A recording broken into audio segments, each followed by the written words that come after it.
श्री ज्ञानदेव तुकाराम पंढरीनाथ भगवान मौली ज्ञानेश्वर महाराज की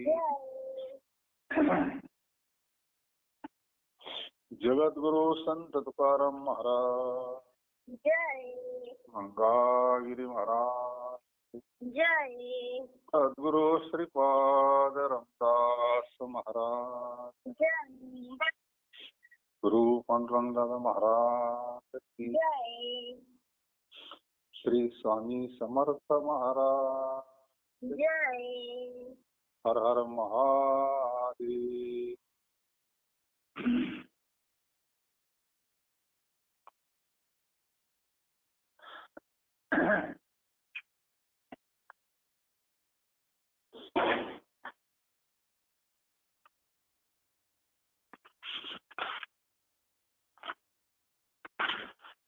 करावे गोमटी बाळा माते ते उमटे आपुलिया जीवाहुनी असे वाले ते जन वियोग तो तीस त्याच्या उपचारे ते विष तुका म्हणे पाय डोळा सुखावे ज्याने आहे.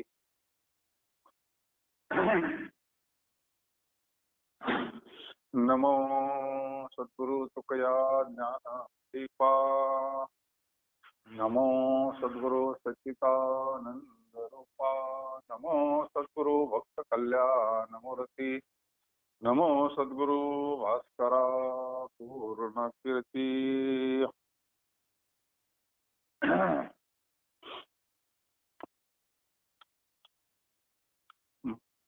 करावे गोमटे बाळा मातेचे उमटे मुलाचे चांगले करण्याविषयीची भावना आईच्या मनात उत्पन्न होते.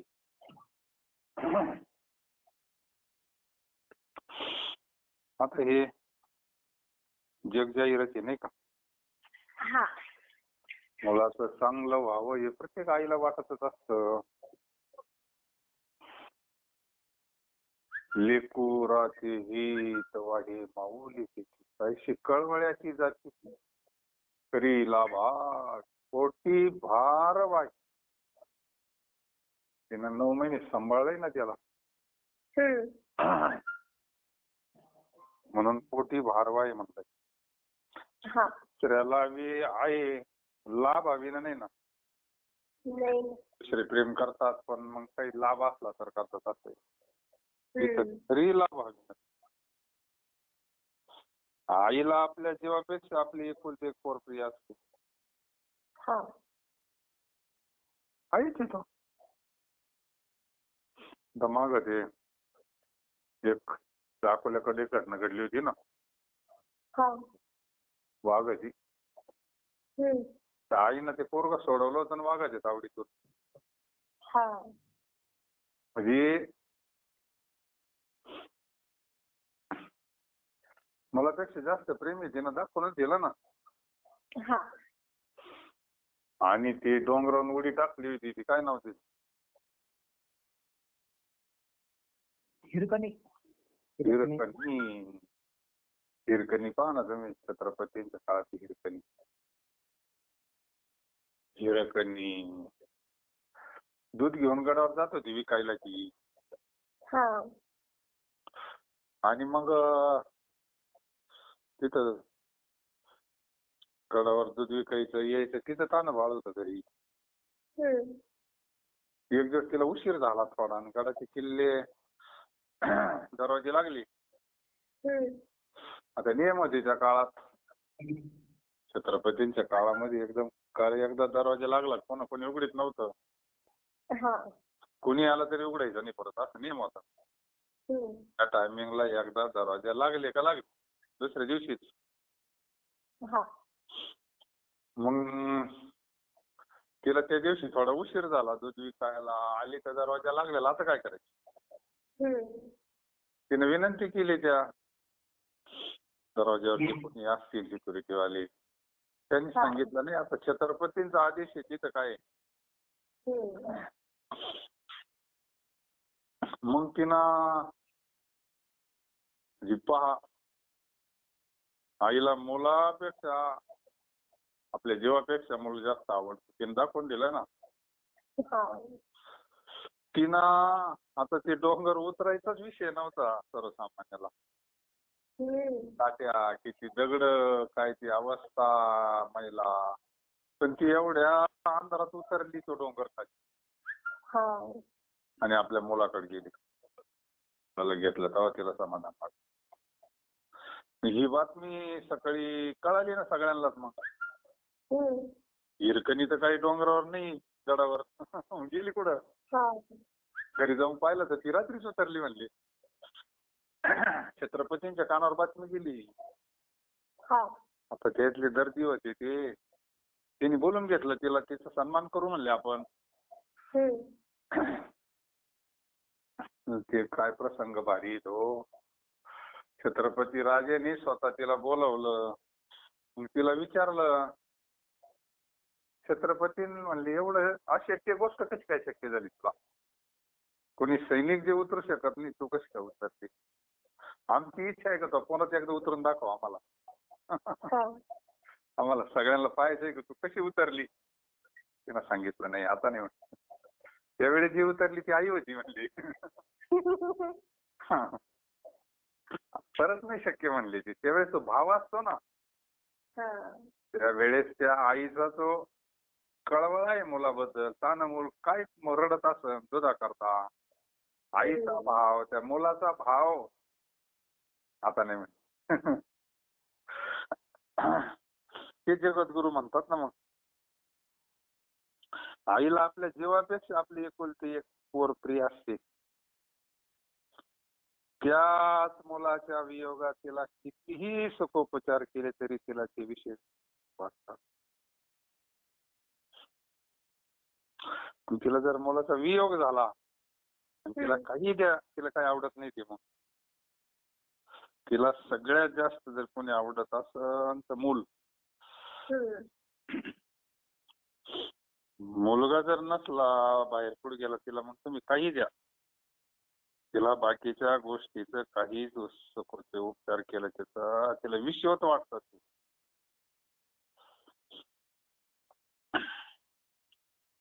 ते अंतःकरण आहे. अंतःकरण आहे ते आईचं. काय कळायचंय सर्वसामान्याला ते अंतःकरण? तर आई झाल्याशिवाय कसं कळत?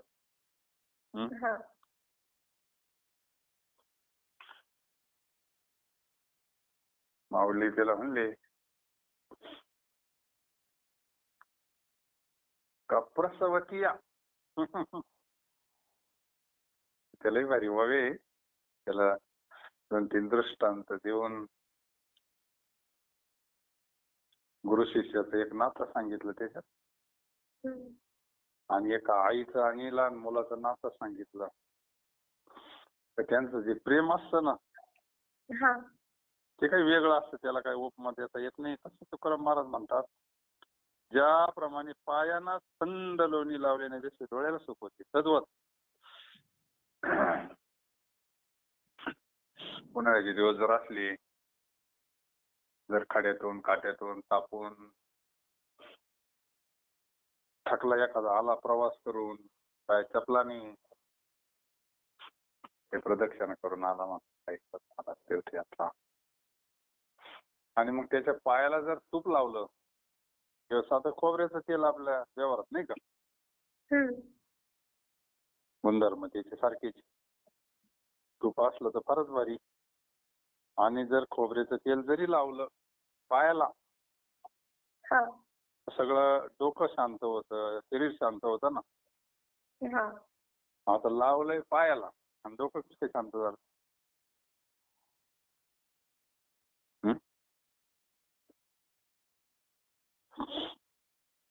तुकाराम महाराज म्हणतात, ज्याप्रमाणे पायांना थंड लोणी लावल्याने जसे डोळ्याला सुख होते, डोळे शांत होतात. डोळे जर जळजळ करीत असले, आग झाली डोळ्याची, पायाला तेल लावले डोळे कसे काय शांत होतात?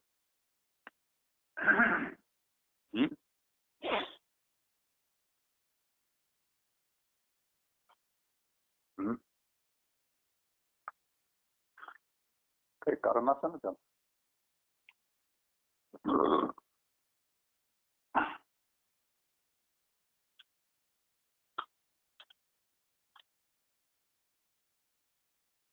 मुलाचे चांगले करण्याविषयी भावना आईच्या मनात उत्पन्न होते. आईला आपल्या जीवापाशी आपली एकुलती एक पोरप्रिय असते. त्याच मुलाच्या वियोगात तिला किती सुखोपचार केले तरी त्याचे दुष्ट वाटतात. गरम महाराज म्हणतात त्याप्रमाणे जसं पायांना थंड लोणी लावल्याने जसे डोळ्याला सुख होते तद्वत पायाला लोणी लावलंय तू आणि डोळे शांत झाले. हे कसं झालं?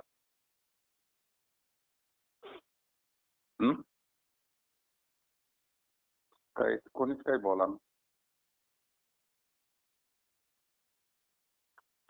नाही माहिती. माहिती नाही. पायाची आग मस्तकापर्यंत जाती माहिती. थोडीशी वेगळा ते तो वेगळा. संबंध नाहीये पण तेवढी म्हण माहिती. इथं हा दृष्टांत आहे. भाऊ झाडाच्या मुळाला पाणी घातल्यावर झाडाच्या फांद्या जशा फुलं फळं टवका म्हणजे कसं तुका म्हणे एका देहाचे अवयव शरीर एक आहे ना.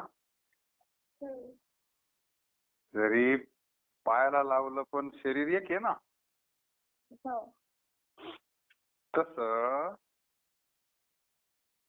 आई आणि मूल दिसायला दोन आहे पण असायला एकच आहे ना ती. आपलं आपल्या शरीरावर किती प्रेम आहे. कारण आपल्या आतमध्ये जे चैतन्य ते सर्वत्र व्यापक आहे ना. एका ठिकाणी का पायातच आहे का हातातच आहे का पुढं असं आहे का? नाही. पायाला मग दसली तर सगळ्या अंगाला कळतंय. वेदना होती मेंदूला कळतं. कसं काय कळतं? आतमध्ये व्यापक आहे ना आतमध्ये तत्व. एका शरीराचे अवयव आहे ते. पाय असतील डोकं असतील डोळे असतील. तसं आई आणि मूल दिसायला दोन आहे पण असायला एक आहे ना. म्हणून म्हणून करावे गोमटे बाळा मातेची उमटे आपल्या जीवा होण्याचे वाले ती जननी वियोग होतो तीच तिच्या उपचारे ती विष म्हणे पाय डोळा सुखावी जे न्याय कन्या सासुराशी जाय मागे परतवणे पाहे तैसे झाले माझ्या जीवा केव्हा भेटशी केशवा चुकली माय बाळ हुरू हुरू पाहे जीवना वेगळी मासुळी तैसा हे. आता इथं तैसे झाले माझ्या जीवा केव्हा भेटशी केशवा.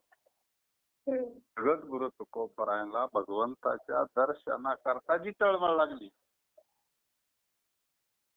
आणि ही बाकीची दृष्टांत आहे. तळमळ किती लागली मग त्याच्याकरता एखादा दृष्टांत द्यावा लागतो ना. तैसे झाले माझ्या जीवा केव्हा भेटशी केशवा. 3 दृष्टांत आहे. एक मुलीचा दृष्टांत आहे, एक लहान बाळाचा दृष्टांत आहे आणि एक माश्याचा दृष्टांत आहे. तेवढी तळमळ जगद्गुरु तुकोबरायांची आहे. याच्यावरून पाहिजे आपल्याला भगवंताच्या दर्शनाची तळमळ जास्त आहे का संसाराच्या वस्तू मिळण्याची तळमळ जास्त आहे. त्याच्यावरून आपल्याला थोडा अंदाज करता येईल ना. एखादी वस्तू जर प्राप्त करायची असली तर किती तळमळ असते आपली. तेवढी देव प्राप्ती करता आहे का? देत त्याला कळतं ना.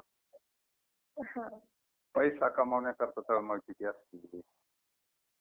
भौतिक गोष्टी प्राप्त करण्याकरता जीवाची किती तडफड उरफड तरफड चालू असते आयुष्यावर नाही का. भगवंत प्राप्ती करता कारण तिने काय दृष्टांत दिली. पाण्याविना मासोळी जीवना वेगळी मासोळी तैसा तुका तळमळी. आता बहुतेक पाण्यातून बाहेर काढलेला मासा तर पाहिला असेल ना, हा.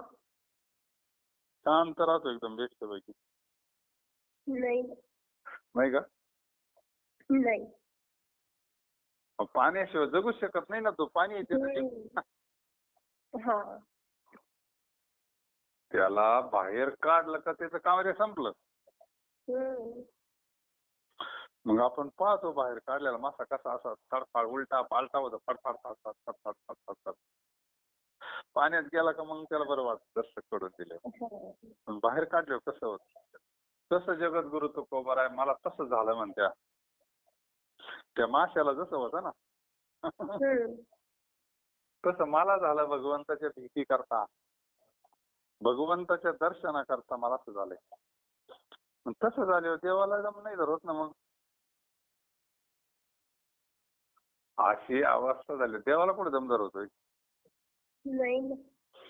रामकृष्ण परमहंसाने नाही का, त्यांच्याकडे एक जण आला होता, मला देवाचं दर्शन करून देतो मी साक्षात्कारी महात्मे. ती म्हणले करून त्याला काय. दुसऱ्या दिवशी तो म्हणला दे दर्शन करून. ती म्हणले देव कुठे जात नसतो म्हणजे. तिसऱ्या दिवशी तो काही जेवा नाही बिन आंघोळ करेना, मला आता देवाचं दर्शनच करून द्या म्हणले. चाल स्नान करून येऊ आपण. गेले गंगेवर स्नानाला. बुडी मारली का तोही बुडी मारायचा, महाराजांनी बुडी मारली का तोही मार बुडी म्हणायची. एकदा झालं, दोनदा झालं, तिसऱ्यांदा महाराजांनी त्याचं मुंडकं पाण्यात दाबून धरलं फक्त. लई तडफडायला लागलं, सोडलं मग. म्हणले मला मारायला आणलं का देव दाखवायला आणलं. तो म्हणले तुला काय वाटलं ते सांग. काय सांगू म्हणले आता. काय सांगता येते म्हणले, काय तळमळ सांगू म्हणले. अरे म्हणले एवढी तळमळ लागली का देव तुला भेटत. तेवढी तळमळ आहे जगद्गुरु तुकोबारायांची. कन्या सासुराची काय मागे परतून पाय. आता हे दृष्टांत 400 वर्षापूर्वी. आत्ताच्या कन्या माग पाहायला मोकळ्याच नाही. ते पुढं पाहतात आता. पहिले गाडी बैलच बसल्यावर माझं पाहत होत्या. आता ते हिरो त्या नवऱ्याच्या पुढं पाहते ना, आता कायच माग पाहते. दृष्टांत हे कधीचे. मुलगी जर पुढं पाहत असली समजून घ्यायची मुलगी झाली माहेरला. अगं पाहत असली तर समजून घ्यायची झाली सासरला. दिवाळीला मध्ये मग तो सासरा पुढं बसेल मिशावाला. ती बैलगाडी, ती खिलरी बैल, ती काय ती त्यांचा थाट. मुलीला घेऊन चाललं का ओळखायची पोरगी सासरला चालली का माहेरला चालली. कोणी लोक ओळखायची कशातून. सासरला जर चालली तर ती पुढे नव्हती पाहत, माग पाहत होती. आणि माहेरला चालली हो. हा आता मोटरसायकलीवर तो दृष्टांत जमायचा नाही का.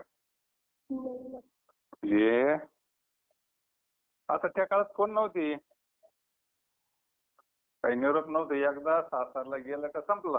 कोणाकडचे सासर माहेरचं कोणी भेटत नव्हतं. तो सासूरवास आणि ते काय विचारायचं त्याचं काय. आता जेनी काढला त्यांनाच माहिती तो नाही का.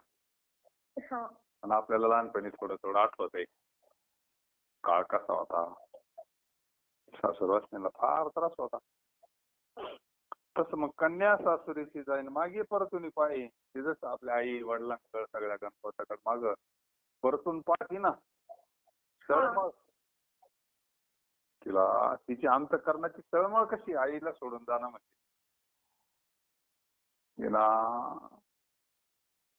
लहानचं मोठं केलंय, 9 महिने वागवलंय, तिच्याकरता काही काही नाही केलं. त्यांना सगळ्यांना सोडून चालली ना ती.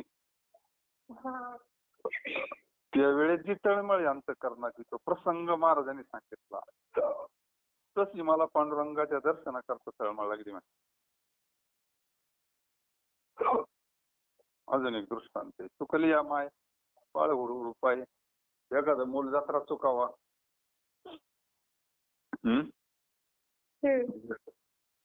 निधरणीश्वरची जत्रा असते आमच्याकडे मोठी. एखादं मूल यात्रेत चुकावं त्याची अवस्था, ते सारखं पाहत आई पुढे दिसणार, आई पुढे दिसणार. सुकली या माय बाळ हुरू हुरू पाय, ते बाळ कसं पाहत मग. पोरांना आणायला गेलं उशिरा जर गेलं पोरं कशी पाहते तिकडे तिकडे त्याच्यावरून अंदाज करायचा मग. लहान पोरं जर उशीर झाला आणि एकटेच राहिलं तिथे ते कसं पाहतं सारखं मग. तिची जी अवस्था आहे जगद्गुरु तुकोबराय फार बारीक आता हे दृष्टांत सगळ्या व्यवहारातले ना. फोन म्यूट करा.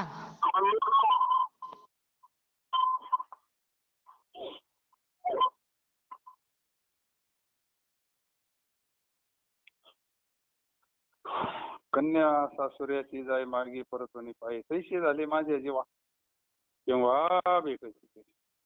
चुकलिया माय बाळ हुरू पाय, ती मुलगा लहान पाहिजे मग त्याची अवस्था पाहिजे. आई बसून चुकलेलं मुलग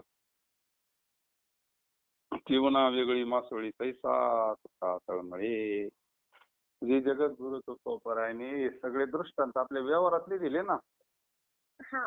एक सिद्धांत पटवण्याकरता एवढे उदाहरण द्यावं लागले तेव्हा आपल्याला सिद्धांत कळाला का जगद्गुरु तुकोबरायांचं अंतःकरण कसं झालं भगवंताच्या दर्शनाकरता. एक चंद्र चकोरा जीवन. हा पौर्णिमेचा चंद्र एक दृष्टांत फार भारी. चकोरा जीवन हे अशी जबरदस्त दृष्टांत आहे, त्याला दुसरं चालतच नाही ना. तैशी माझी मन वाटप आहे म्हणून अभंग हाती होऊन दाविती बेना करीती लेखीच्या धारणा. ऐशी धर्म झाले कली पुण्य रंक पाप बळी. सांडिली आचार द्विष आड झाली चोर. तिळेला पविती पातळी देती विजार कातडी. बैसुनिया तक्ता अन्याय विन पीडिती लोका.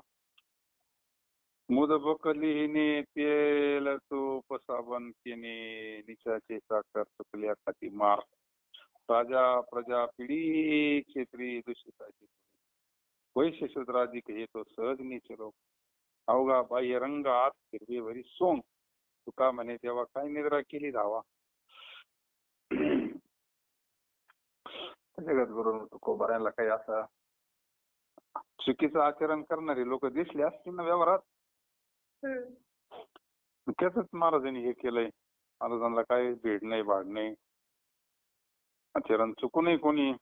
म्हणून लग्नाकरता जे कोणी मुलीस पाहावयास आले असतील त्यांना मुलीचे बाप आपल्या मुली दाखवतात व त्यांच्यापासून लोकांचे पैसे घेतात आणि घेऊन त्यांना ती देतात. हुंडा इकडे घेतील किंवा तिकडे घेतील ते बदल होत राहतो काळाच्या ओघात. पण घेणं योग्य नाही असं महाराजांना सांगायचंय नाही.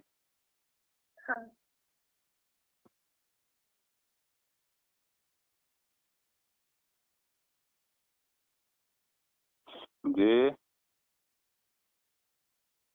एक काळ असा होता नवरदेवाकडून पैसे घेतले जायचे. काळ बदलत असतो ना, काळ बदलत असतो. आणि महाराज म्हणतात मग अशा प्रकारचे कलियुगामध्ये उलटे धर्म झाले आहेत. यापासून पुण्य क्षीण होऊन पाप पलाटे झाले आहे. योग्य नाही. कलियुगामध्ये सगळे उलटे धर्म झाले. ब्राह्मणी आपला आचार टाकून साड्या चोऱ्या करू लागले आहेत. आता महाराज बोलतात त्याची त्यावेळेस परिस्थिती अशी होती तर आज परिस्थिती काय असा. ब्राह्मणाचा आचार कुठं केला आता. काय परिस्थिती आहे? ब्राह्मण तर सर्वात पूज्य आहे ना.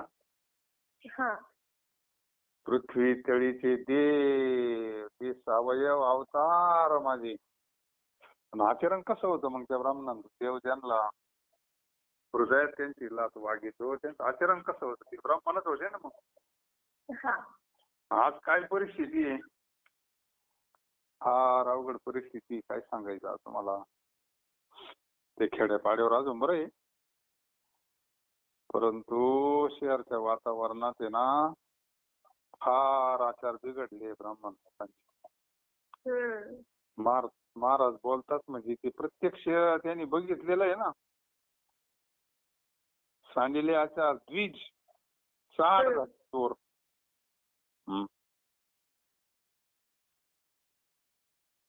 काय असतं कोणत्याही क्षेत्रामध्ये आचार महत्वाचा असतो.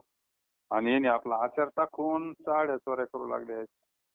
ब्राह्मणाने गंधाचे द्वादश केळे व पंचांगी टाकून ती विजार व कातडीची पट्टी अंगावर होतात.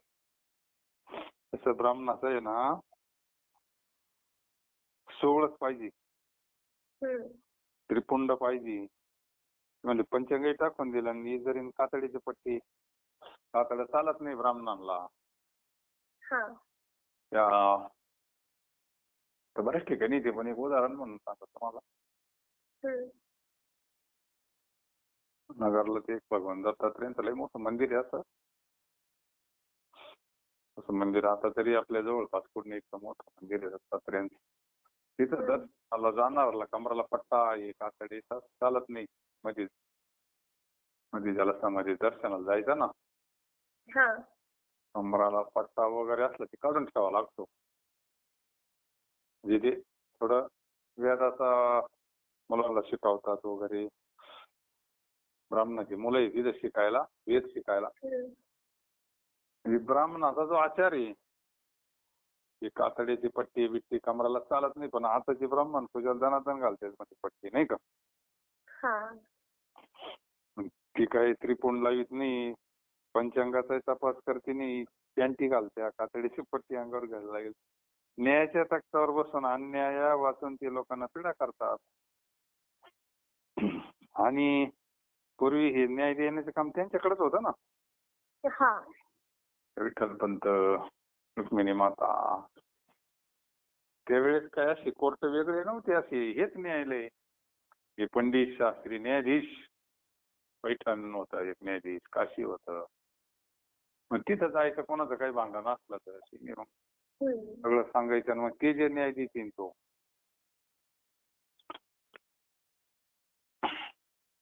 न्यायाच्या तख्तावर बसून अन्याय लोकांना ते पीडा करायला लागले. मग लोकांना योग्य न्याय मिळतात थोडक्यात. पाकशाळेत लागणाऱ्या तेल तूप साबण या मालाचा जमा खर्च लिहितात. निचाचे चाकर होतात आणि काम चुकले म्हणजे मार खातात. आता ब्राह्मणावर जास्त धार धरली महाराजांनी. ब्राह्मणावर, ब्राह्मण हे सर्वात श्रेष्ठ आहे वर्णाना, आणि तेच निचाचे चाकर होतात. म्हणजे आता नोकऱ्या कुठे करतात ना ते, हलक्या सालक्या नोकऱ्या करणे म्हणजे मग बरोबर आहे महाराजांचं. आणि चुकले मार खात्यात. क्षेत्रीय राजे दुःखी प्रजे लुटतात, पीडा देतात. राजाचा असं, राजाचा धर्म असा आहे, प्रजेला जो आपल्या मुलाप्रमाणे सांभाळतो ना तो धर्मज्ञ राजा.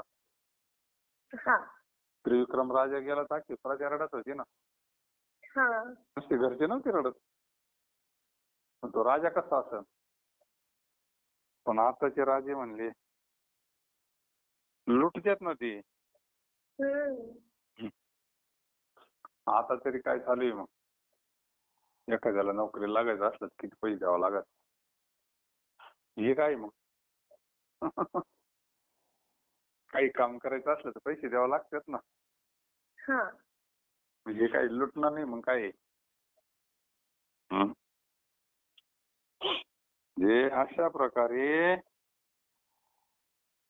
वैश्य शूद्राचे इतर स्वभावच हलके, त्यांचा काही विषयच नाही. त्यांच्याबद्दल काय सांगायचे आहे? अशा प्रकारे ज्याचा सर्व बाह्य देखावा आहे ते अंतःकरणाचे वाईट असून वरील वागणे त्यांची केवळ सोंगे. देखावा देखावा जास्त झाला कलियुगामध्ये नाही का? वरून सोंगे निवळ वरून दिसायला फार चकाचक पण अंतःकरण स्वच्छ नाही ना. तुकाराम महाराज म्हणतात, अहो देवा तुम्ही काही निजलात तर असे करू नका, लवकर धाव घ्या. म्हणजे देवाला धावा करतात, किती सर्वसामान्य जीवाला त्रास होऊ राहिला. तुम्ही काय करता? तुम्ही झोपले का? देवाकडे गरम करतात काही लोक, असं करून राहिलेत बुवा.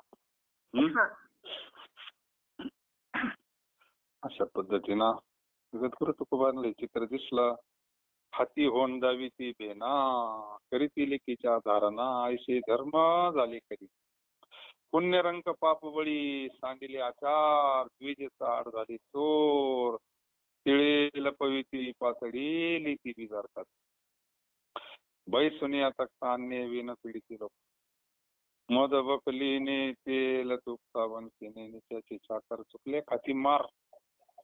राजा प्रजा पिढी क्षेत्री शीताची तोडी वैश्य सूत्रा देखी तो सहज निश्चित अवघा बाह्य रंग आ हिरवी परीक्षा का म्हणे देवा काय निद्रा केली. पावत नाही म्हणले मला आता हे. सालंकृत कन्यादान पृथ्वी दानाच्या समान परी ते न कळे या मूढा येईल कळो भोग पुढा. आचारिता कर्म भरे पोट राही धर्म सत्य देवसाई ऐशी करून या पाय. अन्न मान आणि धन हे तो प्रारब्ध आहे. तुका म्हणे सोसे दुःख आता पुढे नाशे.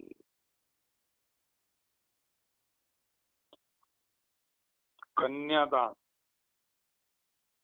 कन्यादान जर केलं तर पृथ्वी दान दिल्याप्रमाणे इतकं पुण्य होते. सालंकृत कन्यादान, सालंकृत शब्दाचा अर्थ त्या कन्याच्या अंगावर सर्व दागिने कपडे जावयास सगळं दानच द्यायचं ना. ते मुलीने फार त्या काय आसन केले तिचे कपडे दाग दागिने घालून याला सालंकृत म्हणतात. पृथ्वीदाना समान पृथ्वीदान दिल्याप्रमाणे होते. तरी ते त्या मूर्खाला कुठे कळते आहे. उलट तो लेकीचे पैसे घेतो पण त्याचे फळ काय आहे त्याला पुढे कळून येईल. हे जगद्गुरु तुकोबांना कन्यादान किती श्रेष्ठ आहे,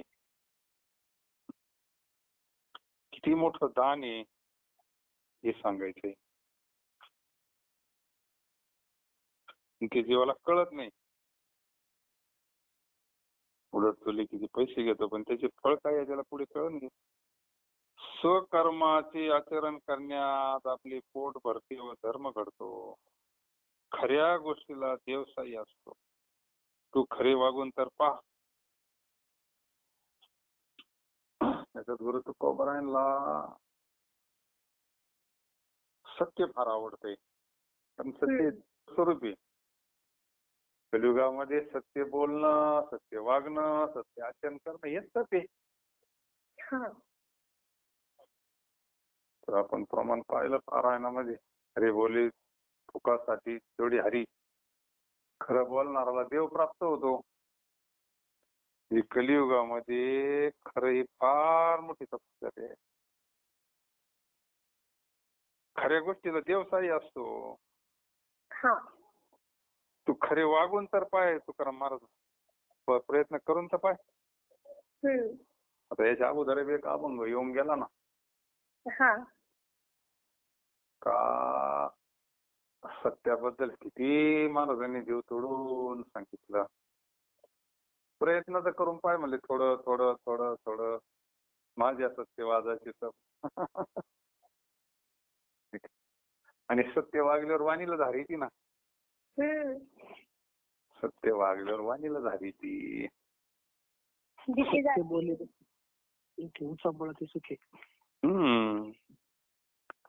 सत्य परमार्थामध्ये सत्याला फार किंमत. बाकीच्या गोष्टी थोड्या कमी आल्या तरी चालन, नाही आल्या तरी चालन, पण त्याचं आचरण आणि नामस्मरण सत्य असल्यावर काय त्याला कुणी डोक्यावर घेणं महाराज. त्याचं आचरण सत्य आहे ना, त्याचा विजय कधी होत असतो, थोडा वेळ उशिरा होईल, पण कारण खऱ्या गोष्टीचा देव साह्य असतो ना. देव हा सत्याच्या बाजूला आहे ना कायमचा. सत्य संकल्पाचं दाखवणार आहे. देवानं विचारलं होतं दुर्योधनाला अर्जुनाला, तुम्हाला काय लागत बोला. नारायणी सेना आहे माझीवाली एक बाजूला आणि एक बाजूला मी. आणि मी काही शस्त्र धरणार नाही. आता युद्ध करायचंय, प्रवचनाला न्यायचंय की बाबाला. दुर्योधन म्हणे याला घेऊन काय करायचं मग. एकटा काय करणार, एवढी नारायणी सेना देवाची काही साधी होती का. तिथं महाभारताचं युद्ध करायचंय. दुर्योधन म्हणे मला सेनाच लागायची. अर्जुनाला विचारलं नाही म्हणले मला तूच लागतो. अरे पण मी शस्त्र धरणार नाही ना म्हणले. पण 4 युक्तीच्या गोष्टी सांगा म्हणजे. मी 4 युक्तीच्या त्या युक्तीमुळेच जिंकलं नाही सगळे पांडव. किती लीला केल्या त्यांना, किती लीला केल्या. त्या भीमाचं जरासंघाचं युद्ध चालू होत. काय त्या युद्धामध्ये तो जरासंघ काहीच होईना त्याला. भीमदादा एवढा ये आणि देव पाहायला माझ्या. यांची चालू लढाई. भीम म्हणे या जरासंघ काय दगडाचा बनलेली का काय पण. महाभारतात त्याच्यावर चरित्र आले. तो काही केलं होईना ना. शेवटी भीमाना फाडला तो असा दोन्ही पाय दोन्हीकडे. आपण ऊस कसा सोलितो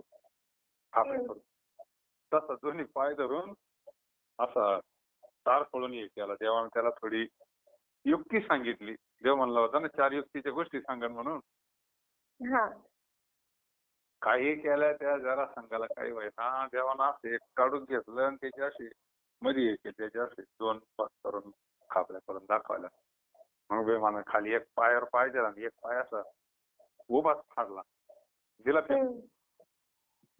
ते परत यायचं आणि एकमेकाला मिळायचं ते शरीर. जरा राक्षीना तो सांधून बनवलेला होता म्हणून त्याचं नाव होतं. आणि मग भीम परत जरासंघाचे खाली हे करायचं, सोडायचं आणि फेकून द्यायचा. ते परत एकत्र यायचं आणि चिटकायचं. लवचिंबक कसं चिटकत असते शरीर, परत तो उभा राहायचा लढायला. मग देवानं काय केलं, पुन्हा एक काडी घेतली अशी फाडली आणि उलट्या दिशेला फेकली अशी. इकडे इकडे फेकली, इकडे इकडे फेकली. मग त्याच्या लक्षात आलं. तेव्हा तो जरासंघ मेला. देवानं काय सांगितलं होतं 4 युक्तीच्या गोष्टी सांगन भाऊ तुला. असे किती काही प्रसंग आहे महाभारतामध्ये. अर्जुनाच्या बाबतीत आहे, जयद्रथाचा प्रसंग आहे, पुन्हा त्या व्यवहारात त्यांना जाळून मारलं तो प्रसंग. असे किती प्रसंग आहे. पण देवानं 4 युक्तीच्या गोष्टी सांगितल्यामुळे त्यांच्या केसाला धक्का नाही लागला. सत्याची बाजू म्हणून आपला विषय आला. खऱ्या गोष्टीला देव साह्य असतो ना. दुर्योधनाच्या डोक्यात फक्त यांना जाळून मारायचं. यांचा निरोपच आला पाहिजे डायरेक्ट. यांना ठेवायचं आणि एवढंच त्याच्या डोक्यात. जगाचा मालक त्यांच्या पाठीशी असले त्यांना कुठं काय होतंय. ती असताना पांडवांचं साह्य काय. कारण ती चिंतन करीत होते ना. ते पांडव खंड वनवासी तरी त्या देवाची असेल.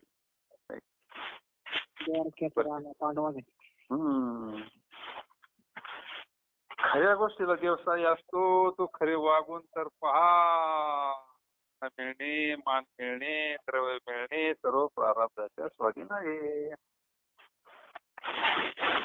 काही गोष्टी प्रारब्धाच्या अधीन असतात. प्रारब्धेची जोडे मान. ते अन्न मान आणि धन हे प्रारब्धाच्या अधीन आहे. हा. संध्याकाळी कुठं आपल्याला 4 घास मिळणार हे प्रारब्धाच्या अधीन आहे. मान मिळणं प्रारब्धाच्या अधीन, धन मिळणं. आता सगळेच लोक प्रयत्न करते, मग सगळे श्रीमंत का होत नाही बरं? प्रत्येक जण आबतो ना. आदत कमी आहे का? नाही जमलं तर धंदा बदलून पाहतो, गायांचं नाही जमलं तर शेळ्या, शेळ्या नाही जमल्या तर कोंबड्या, कोंबड्या नाही जमल्या तर दुसरं काहीतरी. सगळं त्याच्यावाला बंद नाही ना हातपायचं. मग सगळे श्रीमंत होते का? नाही. याचा अर्थ प्रयत्न करू नका असं संतांचं मत नाही. प्रयत्नाला प्रारब्धाची जोड लागते. आता सगळ्यांच्या शेतीला सारखं पाणी आहे का? का बरं? हा, मग ते तर मानावंच लागेल ना आपल्याला. काहींना प्यायला पाणी नाही. ह्या गोष्टी मानावाच लागतात. गण सगळ्यांना वाटतं आपला पोरगा कलेक्टर व्हावा, होतेच का सगळे? एकाच आईचे 2 लेकर फार जुळे पहा तुम्ही, जुळे. त्यांचं तर सारखं पाहिजे ना, पण नाही ना. एखादा मंत्री होतो आणि एखादा शिपाई होतो. असं का? त्याचं कारण हे अन्न मान आणि धन हे तो प्रारब्ध आहे. तुका म्हणे सोशे दुःख आता पुढे नाशे. म्हणून प्रयत्न तर केलेच पाहिजे आपण. प्रयत्नाला तर सगळ्या संतांनी मान्यता दिली. प्रयत्नांना वाळूचे कण रगडीचा केलंही गळी. याचा अर्थ काय? प्रयत्नालाच मान्य आहे नाही. वाळूच्या कणातून तेल निघत नसतं हे सगळ्यांना माहिती आहे. पण प्रयत्न जर केले तर काही होऊ शकतं हे त्यांना सांगायचं. प्रयत्नानं आपण पाहतो, अभ्यासानं काही होतं. तो ब्रुसली अशा हाताने विटा फोडीत होता ना. म्हणजे त्यानं बनवलं होतं ना तसं शरीर. तात्पर्य अन्न आपलं प्रारब्ध संपलं काही शरीर नष्ट होत.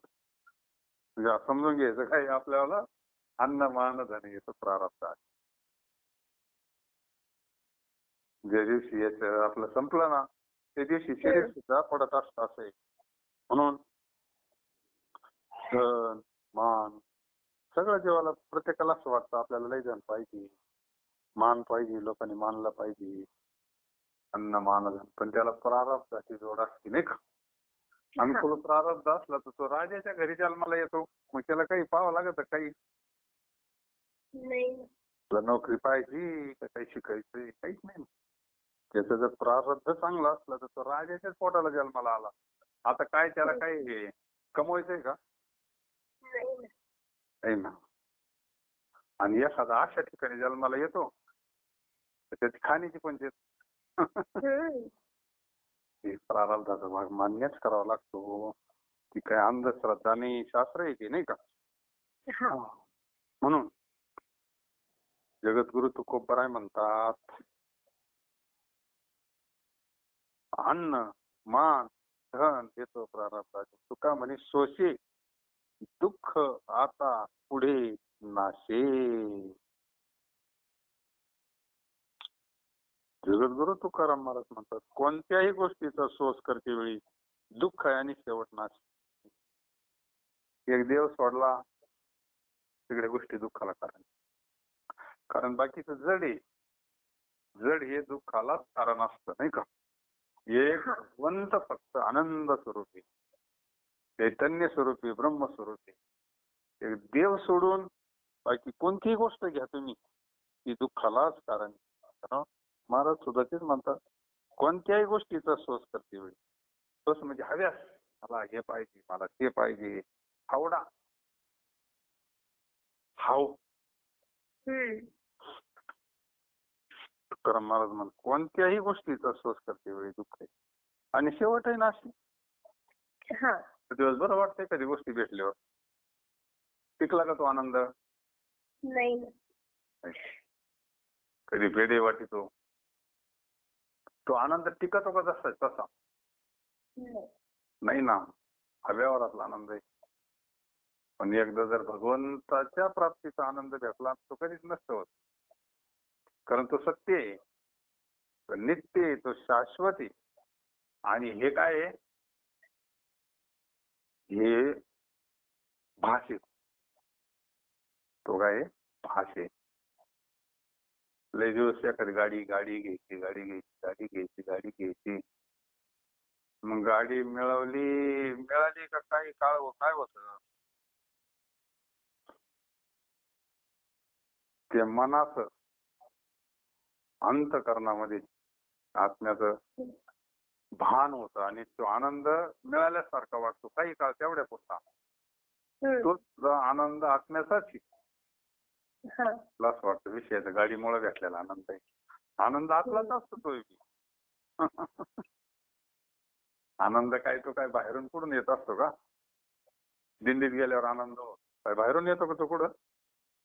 वातावरणानं तो प्रगट होतो सात्विक वातावरणात. आपल्याला तो इंद्रिया कोण भेटला का तो टिकत नाही, पण तो डायरेक्ट चिंतनानं भेटणारा तो आनंद आहे ना, तो खरा आनंद आहे. म्हणून महाराजांना त्याच्यातलं एक चरण फारच भारी. खऱ्या गोष्टीला व्यवसाय असतो. तू खरे वागून तर पहा. थोडं कन्यादानाचं महत्व सांगितलंय. सलंकृत कन्यादान पृथ्वीदानाच्या समान परिती न कळया मोडा येईल कळो पुढाचरिता कर्म भरे पोट राही धर्म सत्या देव साह्य ऐसे करुनिया पाहि अन्न मान धन हे तो प्रारब्ध देन तुका मनुष्याचे दुःखाचा पुढे नाशे. कुंडलिकावरधारी विठ्ठल श्री ज्ञानदेव तुकाराम. पंढरीनाथ भगवान की जय. जगद्गुरु संत तुकाराम महाराज की जय. तुकाराम तुकाराम तुकाराम.